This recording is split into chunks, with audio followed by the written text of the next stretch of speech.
let's sort of pick up exactly a year ago where we left off. You sat there, challenged Jimmy Butler to play more games, to maybe watch what he says and concentrate on winning. Mm-hmm. After that, in December, you issued a statement saying Jimmy Butler would not be traded. You suspended him 3 times after that, and your very players who sat there just a week ago said that greatly impacted their season. One, your thoughts on how you approached it both a year ago, how you approached it during the season, and how much of an impact do you think that overall had on the direction and the type of season we're coming off of? I don't think what I said last year really was relevant.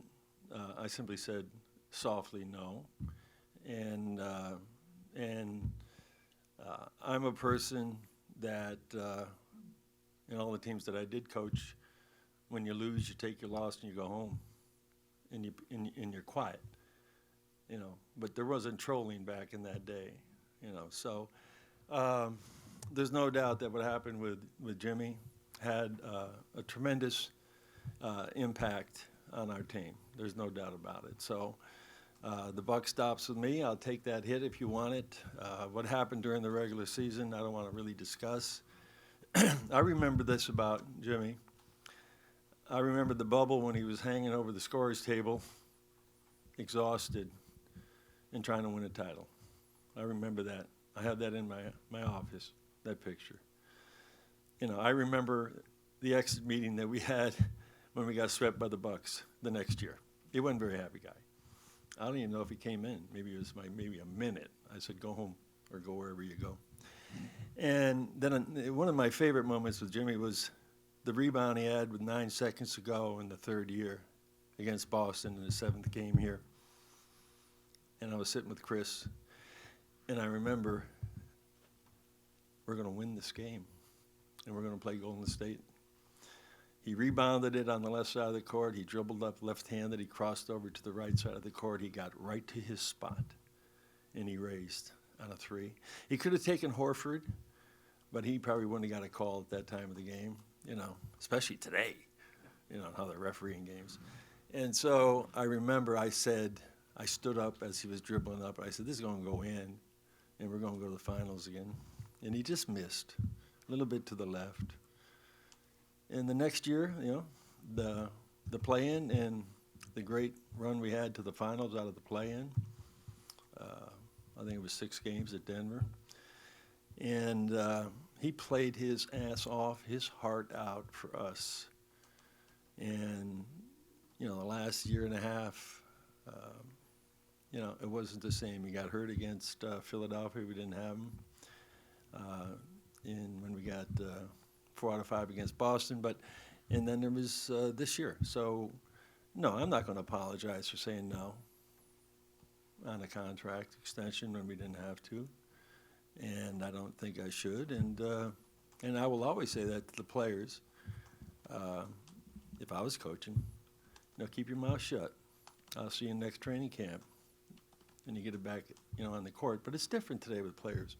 So anyhow, that's what I want to talk about with Jimmy. I've been through those kinds of situations before, even with this team, a couple times. And so it's over. He's done. I wish him well. Good luck to him. And I hope deep down in his heart somewhere, he wishes us well too. Then just to follow up on that, so we have to follow up on that? Go ahead. It's not related to that directly. So a move is made because the move apparently had to be made. Yeah. Why was the trade not made maybe more forward-thinking in terms of a reset? I only ask because the Warriors pick is this year, and then it's into the wind. Andrew Wiggins is 30. Kyle Anderson will be 32. Davion Mitchell could leave as a free agent. In other words, was there any thought of that being a reset point? And what was the thinking behind the trade? No, the thinking was to make the best deal we could because we were pretty much locked in with one team. The team of his choice. It didn't happen there, but it happened somewhere else. But I've done this 13 times in 29 years. If you want a 30-minute dissertation on those 13 rebuilds, we'd be here a half hour or an hour.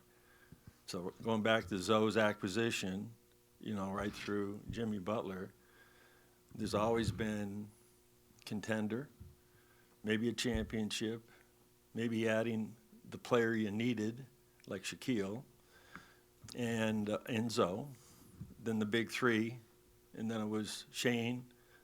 It took a year to get Shane, and then Ray, and Chris Anderson. And so you don't just win it with one guy.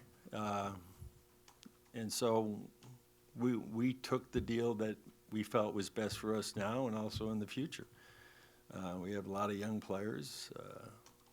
We have some medium-aged, players in their prime.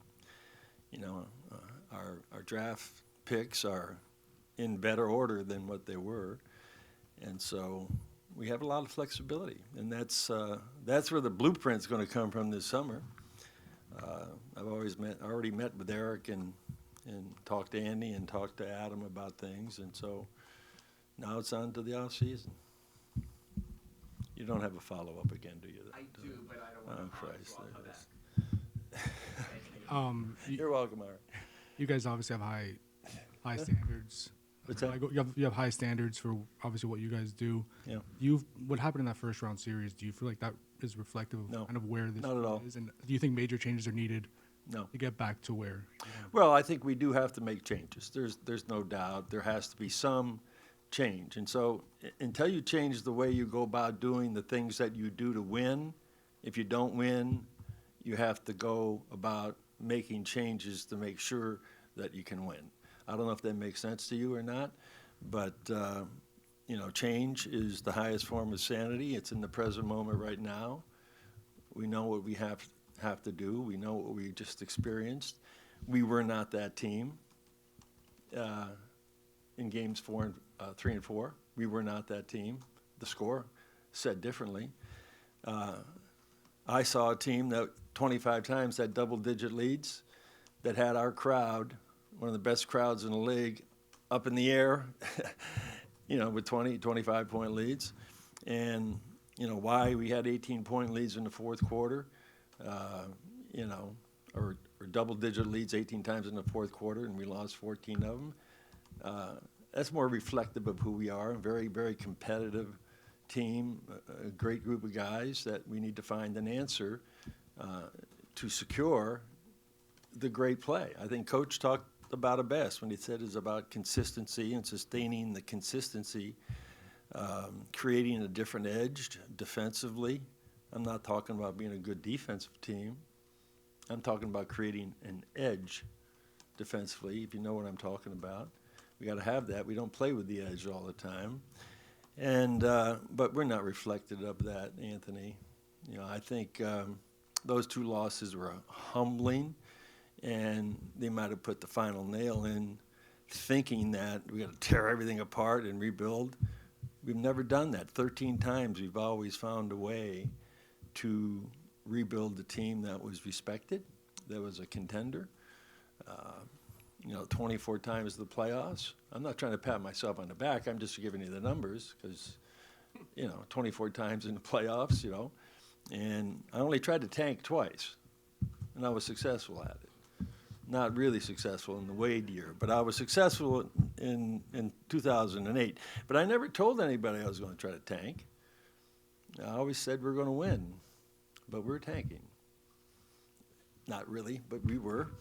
But twice, the rest of the times, there's been, 7 finals and 12 Eastern Conference finals. There's been 3 championships and stuff. So we have, I think, and I don't do this in a vacuum.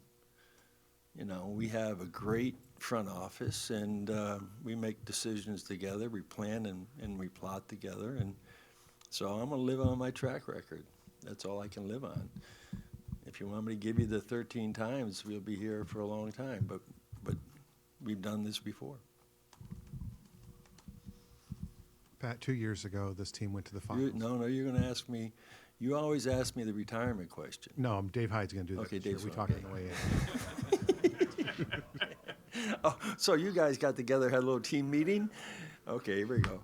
Sorry, Dave. I'm sorry, man. It's the first thing that came to my mind. No, go ahead. You went to the finals 2 years ago with the lowest scoring team in the league. So it's obviously not always about offense, but the last 3 years have been 30th, 26th, and 24th, I think, in scoring. Where do you find more offense for this group? Because obviously it's just not enough. Well, I think, Coach, I haven't talked to him about it yet because Eric has been doing this for 30 years, intensely as the video coordinator up to being my main assistant coach. 17 straight years of coaching. So he's been here for 30 years. Never took a year off. Never takes a break. He's had some issues in his life, personal issues. And I see the strain and stress on him like I've never seen it before. This takes a toll. And when I talked to him the other day, he said he was going to Hawaii. I said, good, I'll see you in training camp then. But that's not going to happen. But he needs a break, and he needs time to reflect. He's the head coach. I could give him my playbook from 2006 or 7, but it's archaic, but it's not. But he'll figure this out. He knows we need to defend, and we need to. He needs to make whatever kind of changes he needs to make when it comes to the offense, and we'll talk about that. If he wants to listen to me, he will. If he doesn't, he has a lot of great people working for him. Yeah. To follow up, you made reference to when you clearly weren't tanking in 2008, of course. There was a plan then. There was a plan for 2010. And guys were becoming free agents, and there was a lot of them that summer, and you were going to get 2 or 3 of them some way, somehow. It's different now. Yeah. Guys don't go into free agency. Right. How much more difficult does that make this 13th rebuild when there's not the guy you can save up for and go get him because everything's now done with extensions and trades and all these things, and you need a dance partner to execute the moves that you want to make? How much harder does that make it? First of all, I'm going to correct you. This is 14th. And they weren't rebuilds. They were all retools or tweaks or whatever word we wanted to use that season. The rules have changed. We could plan back then before the CBA was changed. You could pretty much plan back then in 2006, for 2010. And the fact that those 3 names or 4 names or 5 names that were all in that year of their contract and they're going to become free agents, you're looking forward and you're always seeing what might be available out there. You don't know. But we planned for that, and we ended up delivering big time on it, and we had a great run with it. So now, because of all of these different CBA machinations, that have to do with repeater tax and the first apron and the second apron and the penalties that come with it, there's a different thought process. And you're right about free agency, is that there's a lot of unrestricted free agents. There's a lot of, restricted free agents that are on the board. But we're not a room team this year, and it would take a couple of years to become a room team. But, if there's a superstar out there that would want to come here, if you had the room, $70 million a room or something, and they take it all. It'd be a little bit like what happened when we got the big 3. We didn't have anything left, and we let Bees.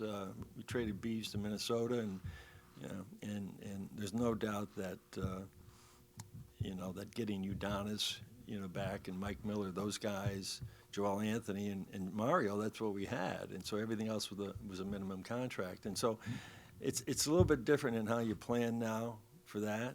It could come through trades. It could come through the addition of 1 or 2 very good players.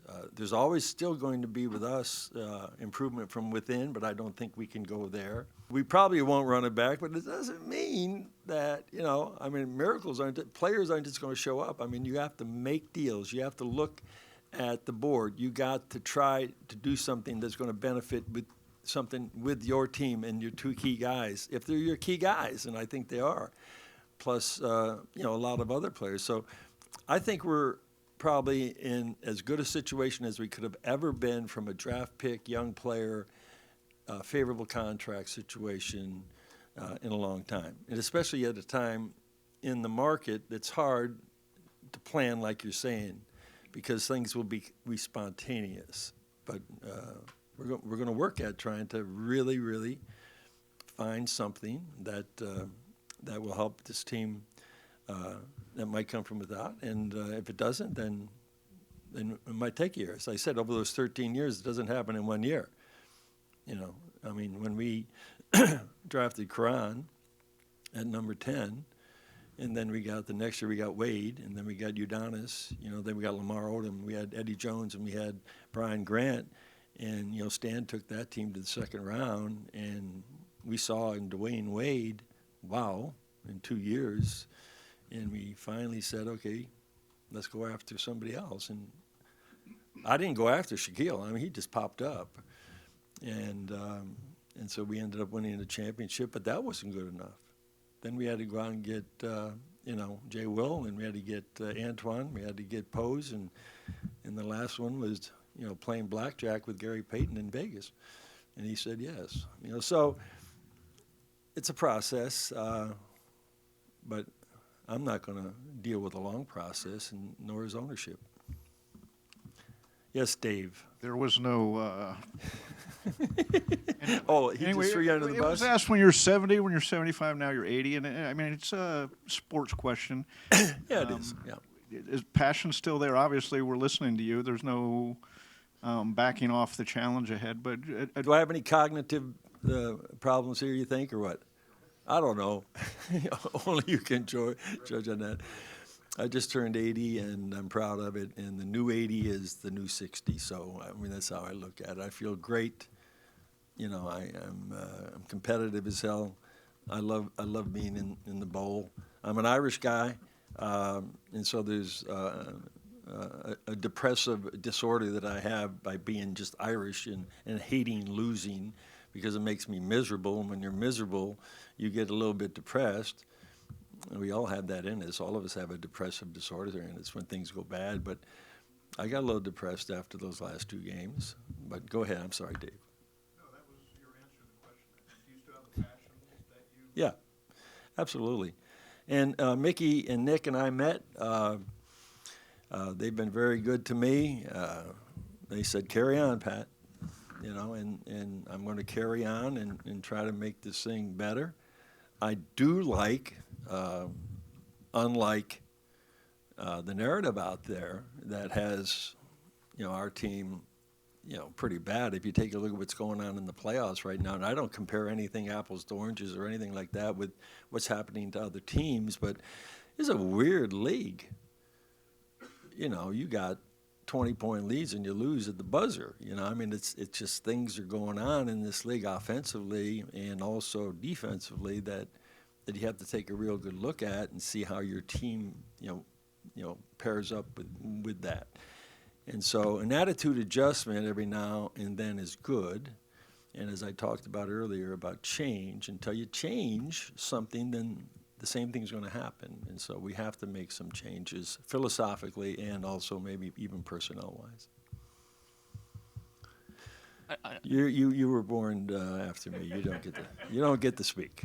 No, I'm just kidding you. I don't want to lose the Gen Z people or our young millennials. I don't want to lose you. Another player when you were here last year, you talked about Tyler, and especially when he played about 42 games last year, and obviously went into the gym and had his best season in the NBA yet. Can you just kind of talk about what you've seen from him this season, and with him being extension eligible in October, is that something you want to get done? I will steal one of Spo's favorite Spoisms, ignitable. He's one of the most ignitable guys offensively in the league, and we're happy to have him. He's 25, 26 years old. He's coming off an all-star year, and he was voted in by the coaches. That means something. And so he's pivotal for us as an offensive player. We just need more around him that can do a little bit of what he does, because now he's getting beat up, he's getting schemed, overly schemed, And so we'll learn a lot about that. And so, Tyler is a player, and I hope he could stay here the rest of his career, and that we can build the team that he's part of, because you've seen him at the end of games. My God, you see him in the fourth quarters. But now, when you're in a position of having two on the ball all the time, and you're getting picked up full court, 94 feet, and I know for a fact that Tyler was telling Max, could you use some Listerine, please, or something like that, because he face guarded them all over the court, and it's a whole nother world that he's in now. And so people will sacrifice so much on defense just to wear him out that sometimes it's strange for your other four players to say, God, we can't even get him the ball and stuff. So those are the things that coach is very good at, and has to really identify and reconcile. And then Tyler simply has to learn how to be a great player, like Steph is when he gets that treatment, and to be able to still score. And there's going to be nights when he's going to have those 4 for 20 games. He's just one of those guys. But I'm glad that we got him. Got he and Bam at the right time, and we'll move forward with that. You brought it up a few questions ago when Tim asked, but the repeater tax. You guys have been a luxury. What's that now? The repeater tax. You've been a luxury tax team for the last 2 seasons, and now that brings the I think we have to repeater make an tax. adjustment, Anthony. You don't want to be in 4 years in a row, or 4 out of 5. Otherwise it gets pretty punitive financially. So we're in 2 years now. I think next year our number has us with 13 players as being 9 under the tax or something. And then the year after that, if one contract is gone, you'll have a whole lot of room. So I think we can handle that. This is not a priority, but it is in order to manage the financial part of the team and the roster is important. And so there's a couple of teams that simply are so far over that they will start feeling the punitive consequences of draft picks being frozen or dropped to third or whatever. But I think we'll probably try to get out and then get back in, reset it. The sort of model of the NBA has changed because of the aprons and the tax and everything, that maybe big threes are harder to do because of the contracts. Going back to the question that Zachary asked, when you get to Tyler's extension window in October and his max salary, can this team afford to make a decision in that window, already having Bam at that level, with, I assume, the thought that you probably need one more top-tier player to get to the highest possible level? In other words, how does the timing on Tyler work, and can you afford to max him in today's NBA economy? I think he answered that question perfectly last week. I think you asked him that question. I think he answered it perfectly. He's okay. I've talked about it with Tyler. And so, we'll see what happens as we plan. The numbers are getting pretty big for a lot of guys, and max salaries in this league. Who do they go to? I mean, who do they go to, and who is really, if you're going to make $70 million a year, who are those 5 guys or 10 that deserve that? But definitely Tyler is deserving of the thought of an extension. But are we going to do it? We haven't committed to it, but we're going to discuss it, and I've already talked to him about it. He's cool. You talk about Bam and Tyler, and obviously no argument that they're success stories, and they're both in their 20s now. You had Dwayne later in his career, you had Shaq later in his career, you had Jimmy later in his career. Are you comfortable with the idea of sort of managing an aging star again at this point, or would you rather pivot to something younger as you build with Bam and Tyler? Well, I think if you take a look at the Warriors, with Draymond and Steph and Jimmy, you got 3 35, 36, 37-year-old guys that it's a perfect time for them and how they met, and now their contracts are all equal, and even with Steve Kerr, they're all equal, so they want to make this run at it. And I think I think an aging great player, who may not be able to carry, a team together, they can rise to the occasion in the playoffs. Steph's injury might hurt them a little bit, but I saw something very unique with that team. And so for us, yes. I mean, if that player is the right name and the contract is the right length, yeah, I still think that an aging player can play. Look at LeBron. I mean, look at these players. So it's incredible that, players like LeBron and others that have played into their mid to late 30s and produced at a high level can help teams win championships, and you have to pick out the right one. But I'm not against that, no. Given the team being in the play-in in the last few years, and you making the point about being open to star power, like what do you believe would be the most urgent step to take the team from being a play-in contender in the last few years to contending for a championship again? Well, we actually made the playoffs with the exception of 1 year. Okay, so we were a playoff team those two play-in years, the first two play-in years. They just changed the rules on making it a little more interesting for 9 and 10. And so this year we were 10th. We were a play-in team this year and I think those two games, they were great. At Chicago, at Atlanta,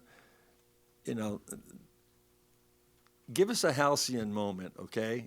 They were the halcyon moment, okay? Now when we went to Cleveland, that second game, it was almost reminding me like we're going to do the same thing we did to Boston, the year before, get one and then maybe try to put some pressure on them. But they were too good at that time for that to happen. Too committed at that time, and so being a play-in team, it's what it is. What's the other part of that question that you asked? The most urgent thing that you want to do to elevate the team from that area to higher in the standings? Well, make the roster better, make the offense better, make the defense better, and hope that we can get, this home court advantage, mean anything anymore. To me, it always does, because I go back in history and I remember the times that we didn't get that last game, or we tied somebody and we didn't get the home court and we lost. So it means something to me. The regular season means a lot to me, and it means a tremendous amount to the fans to come every night and see guys playing the game. And so we have to elevate ourselves up out of the play-in to try to get to 3 or 4, and so you got at least that edge a little bit. But now I'm thinking that that rest is overrated, that all those teams that had a week off, they're down 0-2, and you take a look at the aging Warriors, God bless them. My philosophy about conditioning, and you know how I am about conditioning, is I believe that once a player gets in world-class condition and then he gets into playoff conditioning by playing 35 to 40 minutes the last month of the season, and then he gets into the playoffs, you're playing every 48 hours. In your body, as a professional athlete, a professional athlete who is geared to play big minutes, every 48 hours you need to move. You need to go. And if you see how Golden State's playing, they're fresher, they're running, they're quicker, they're in condition, and some of the teams that have some rust, they got to kick the rust off of it. So that's just sort of how I feel about the whole thing. I don't know how I got on that subject, but anyhow, don't let me keep rambling. Pat, you mentioned a little bit about the narratives that have been out there. One of them was a lot of former players, talking heads on television, saying that the Heat way doesn't necessarily work anymore, that today's player doesn't want that. What have you thought about some of those things thrown out there, and do you think that it still relates to today's player? It doesn't relate to me or us. It's a narrative put out there on the part of other people that don't know what it's like inside here. Working behind the scenes, there's two ways to do it. You can work behind the scenes and put in the time, and you can work behind the scenes and put in the work. There's two different things in there. And so our culture has been the way it has been since I got here. And at least that's how I look at it. Has it been adjusted in some way, shape, or form? Yes. And you have to for this generational player and for the league. But no, I'm proud of the culture. I'm proud of the environment that we have created over the years for everybody here inside who really know it, and for the people outside who don't really know it but want to comment on it because it's fashionable to comment on it and criticize it. To hell with them. We got a great culture. It hasn't been crushed, and just because there was some issues this year that were not culture oriented, they were player oriented. You know, I'm talking about the Butler situation, whatever you want. Our culture is the same, and it's a work culture. I believe in that statement. I know you're going to throw up if I say it. Hardest working, best conditioned, most professional, unselfish, toughest, nastiest, disliked team in the league. About 4 of those things we weren't this year, and we have to adjust those. I'll never change my thoughts on that. Mr. Riley, I just wanted to ask. Thank you.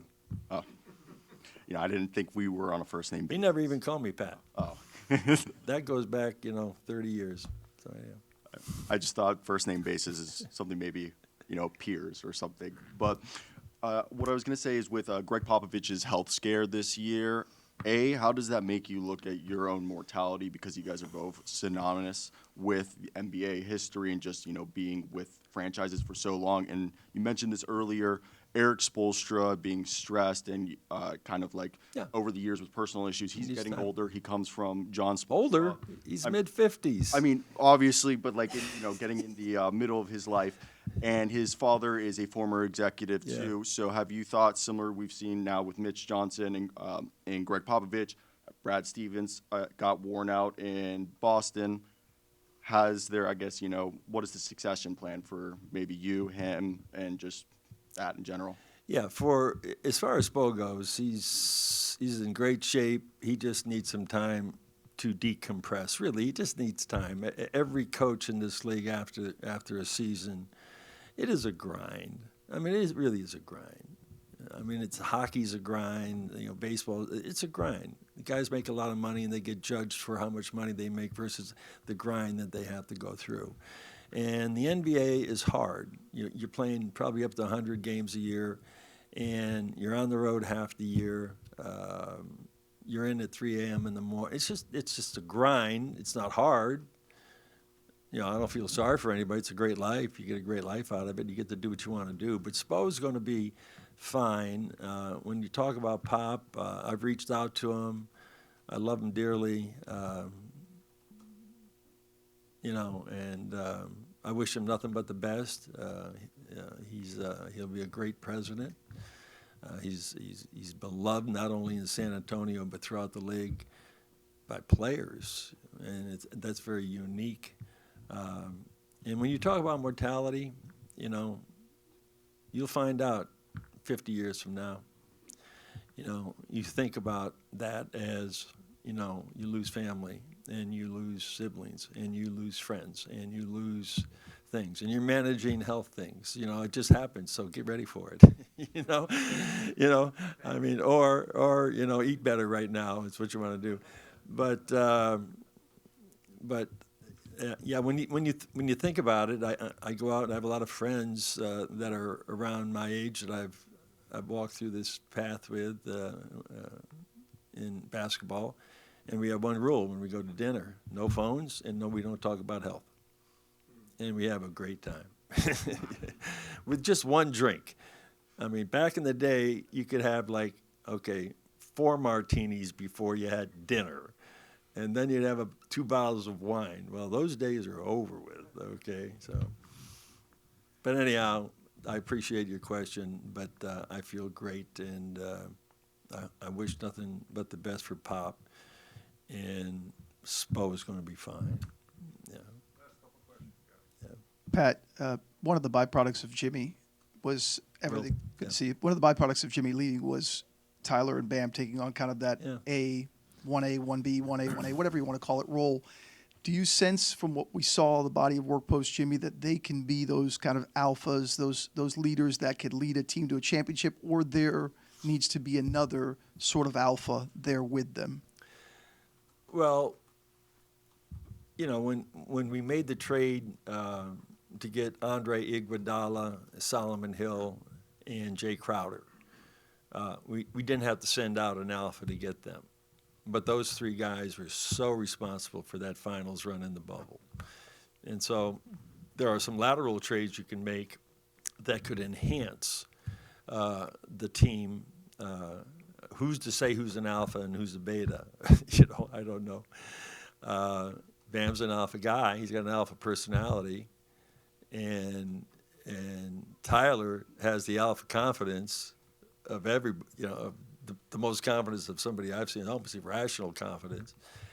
And so that's a good question, Will. And so do we inject an alpha, a great player to help, maximize our performance in those double-digit leads that were lost in fourth quarter closures that can make a difference? It could be that simple from that standpoint.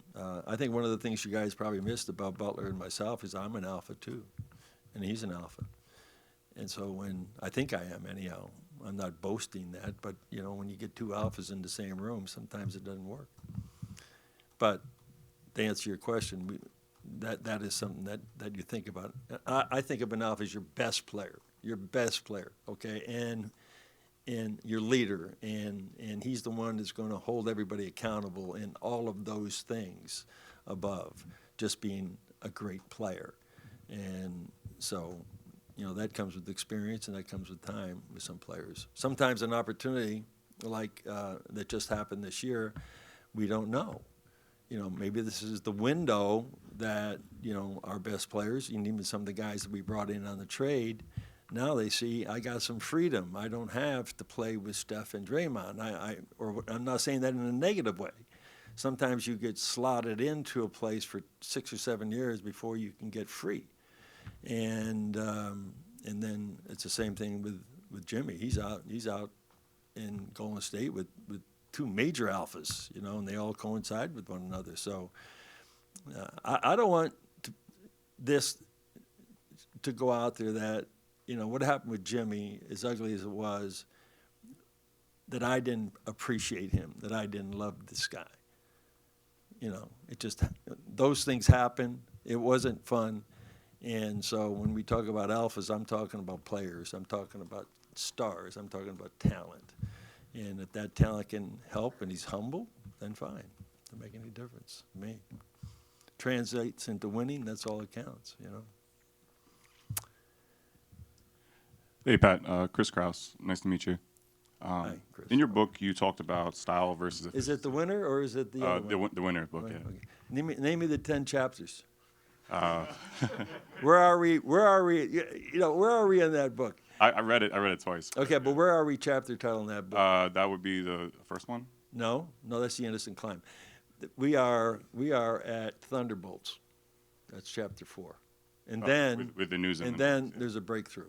Yeah, so sure. I think we're at Thunderbolt time. Okay, sir, go ahead. Oh, okay. Yeah, I was going to ask you about you mentioned about style versus efficiency when it comes to players. You can kind of take that line of thinking when it comes to teams, team building and looking around the league. When different teams are kind of taking different styles, like some willingly becoming losers and some, in a tanking fashion and others trying to win in their own style, do you think just trying to win is an inefficiency to exploit? Hit me again with what you just said. I understand what you're just saying. I don't know how to talk about tanking or losing or whatever. What was the last sentence you said? Yeah, just like, when you have teams that are trying to purposely lose or yeah, you don't want in that. Position, no. That eliminates some of the competition. So yeah, well, it benefits, if you're a bad team or a very, very young team and you're going to be down there in the lottery. It's how close you want to get to the lottery, how far down into the lottery. Can you get to the top 5 or something like that? Because now the equality of, the ping pong balls are pretty equal, 1 through, 4? 1 through 4, they're pretty equal. So those teams that take on that attitude, I think that's one of the reasons why, the play-in, I think it's great. I think the cup is great during the season. Andy, actually, he and we talk about this all the time. He's got a great idea. I don't know if I should share it, to make it even more competitive at the end. Have you heard about it? 50 games. The first 50 games Okay, they're L's or whatever they are. If you think you got a bad team, and you're not going anywhere, and you can't make the playoffs, but you'd rather have a better pick. However, but you don't want to tank because it's embarrassing for your fans and for you.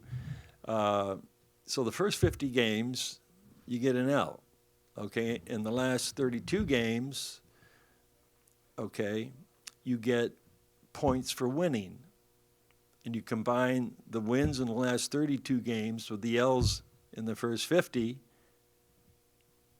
Now, at the end of the season, teams who won a lottery are going to get pluses for winning. Does that make sense? A little bit, doesn't it? It's not a bad idea. That's an Andy idea. And so we've been sort of talking about how the league can make it better, and he's on the competition committee, and I think he's already laid that out to him, and they sort of, it's not a bad idea. So it would stop that at the end of the game. At the end of the season, you get a plus if you win a game, and that goes into where you are in the lottery. So there's a lot of different ideas with the contemporary game that I think can enhance it. Yeah.